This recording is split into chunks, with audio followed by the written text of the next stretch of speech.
Hello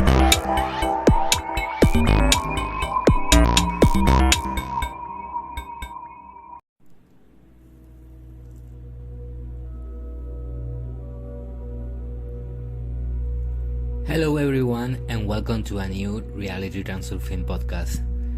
My name is Gabriel and I'm so glad to be here sharing all the Transurfing stuff with you. So, life circumstances are shaped not only by specific actions but also by the nature of a person's thoughts. If you are hostile to the world, it will respond you in kind. If you constantly express your dissatisfaction, there will be more reasons for it. If the negative prevails in your attitude towards reality, then the world will give you the worst face. On the contrary, a positive attitude will naturally change your life for the better. A person gets what he chooses. This is reality, whether you like it or not. As long as your thoughts are more or less uniform in direction, you will be in the same lifelines. As soon as the attitude toward reality change in one direction or another, the parameters of metal radiation acquire new characteristics and the material realization of the layer of your world moves to another lifeline. Events unfold in a different scenario according to the parameters of your radiation. If the scenario does not suit you, you will have difficulty in making a difference. When you encounter obstacles, you react negatively, expressing dissatisfaction or becoming discouraged. Your mental radiation rearranges itself along a line where the obstacles become even greater. As a result, it turns out that life is rolling somewhere along in an inclined plane.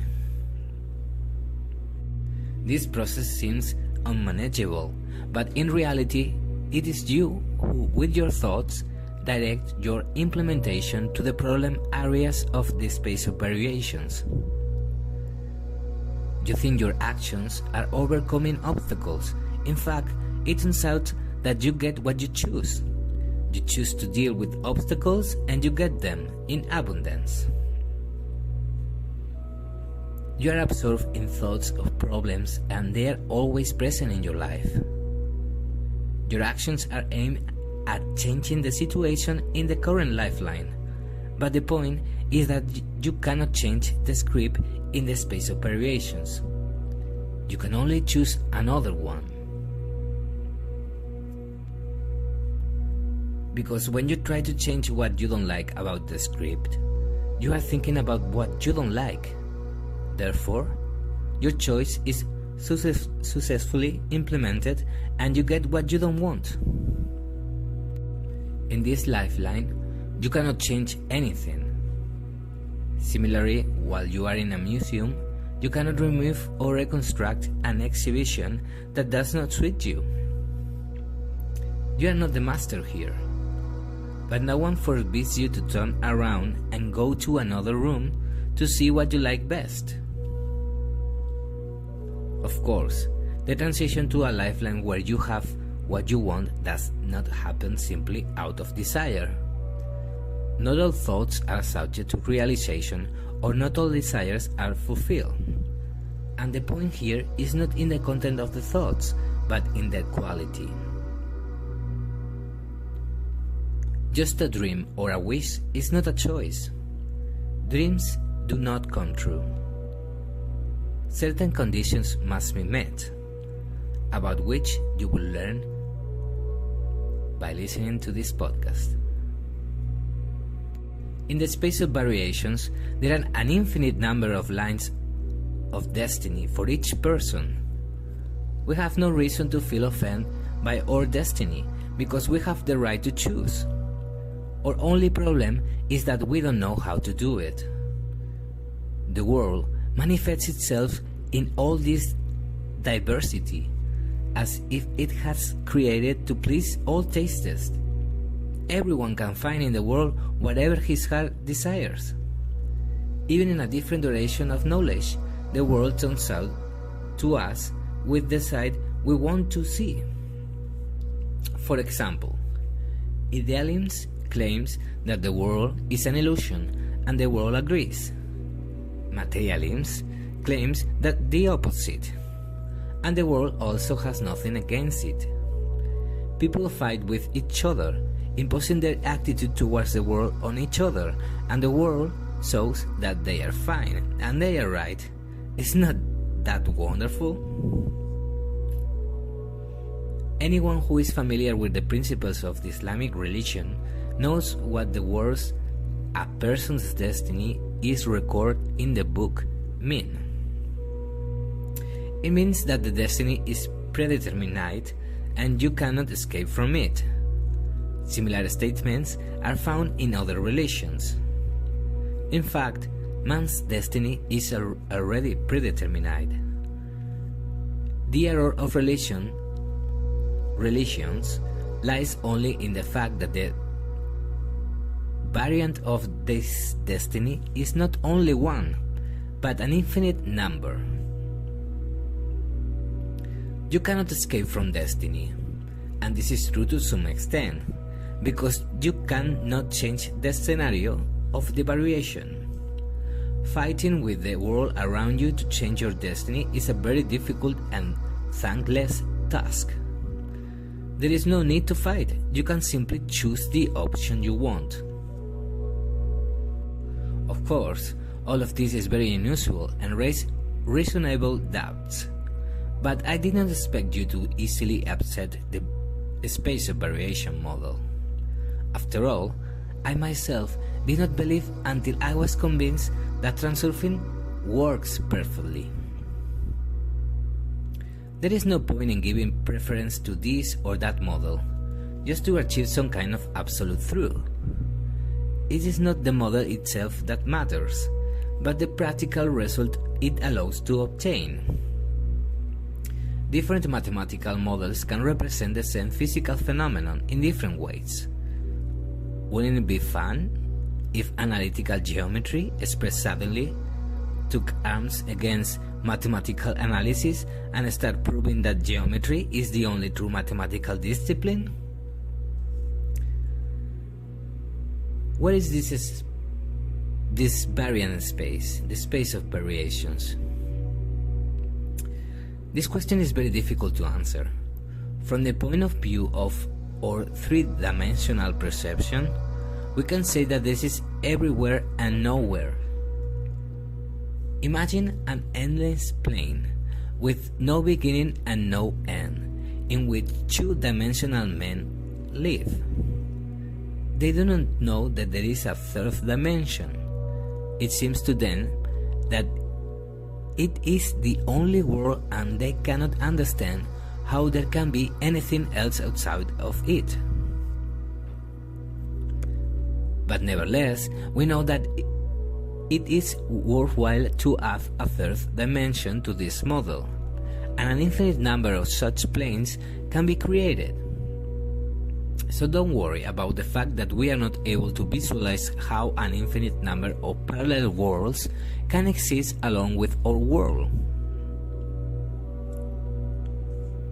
It is difficult to believe in the reality of existence of parallel worlds, but on the other hand, it is easy for you to believe in the theory of relativity, according to which, with an increase in the velocity of a body, it must increase, its size decrease, and time slow down.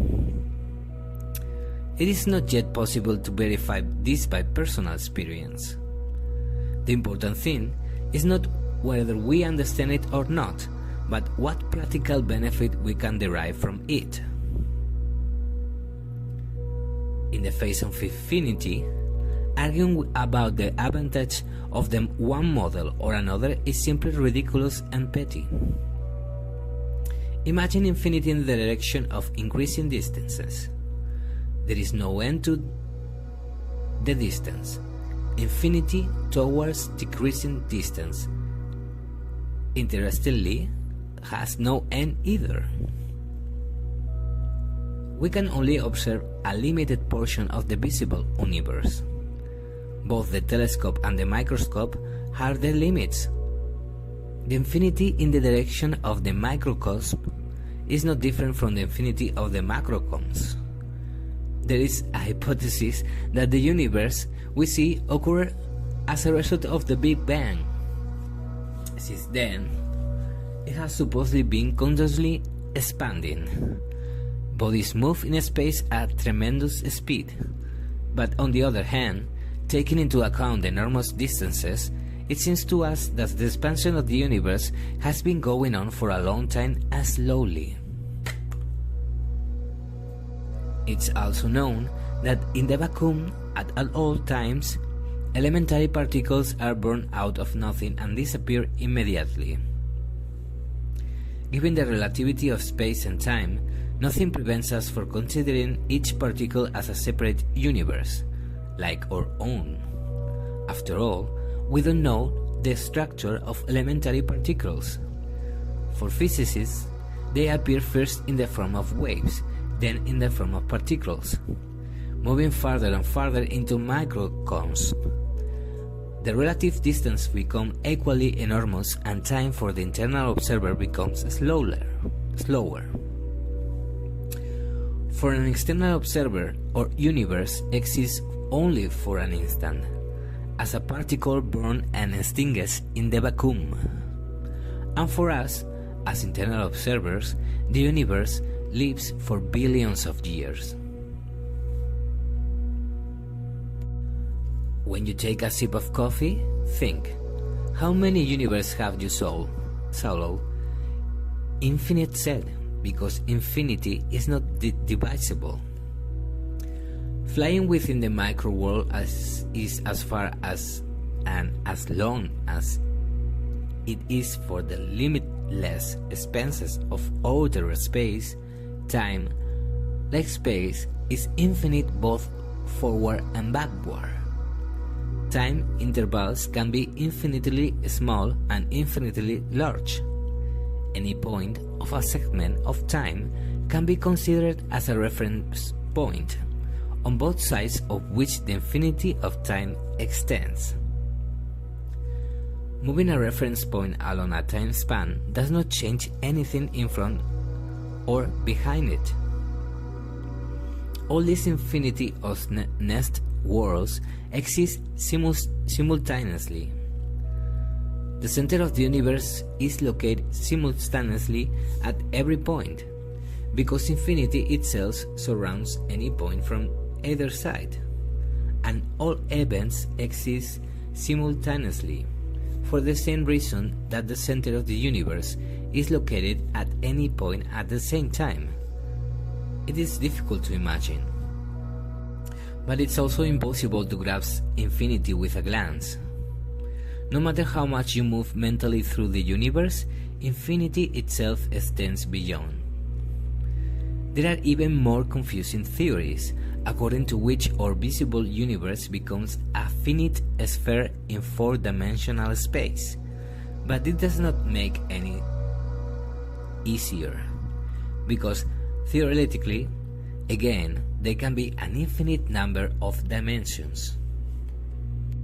In modern science, in general, there are many incomprehensible and inexplicable things, but this does not prevent us from taking advantage of its fruits. Using the principles of transurfing, you will get amazing results. Let us immediately agree not to torment ourselves with questions about why and how it works. With equal success, a child can ask a scientist, why bodies attract each other? The scientist will answer, because the law of gravity is at work. This will be followed by a new question. Why does the law of gravity work?